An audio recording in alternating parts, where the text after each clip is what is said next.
Gignac Armec perpétue la tradition des écrivains publics. Depuis 2 ans, il prête sa plume bénévolement.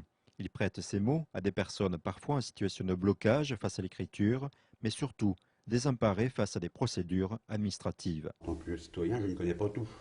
Tandis que, il veut une personne qui connaît déjà un peu plus les lois que moi, qui sait tourner comment les mots, quoi.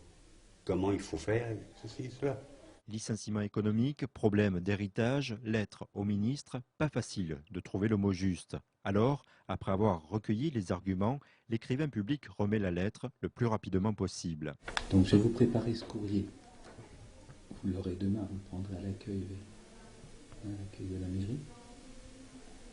Et puis on va essayer de faire agir les prud'hommes d'un autre côté. Prud'homme, palais de justice, notaire, service des affaires sociales, l'écrivain public s'appuie sur son réseau de contacts pour obtenir une solution.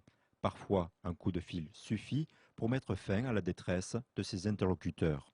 Ça peut être une détresse familiale ou une détresse de notre société, devant notre société.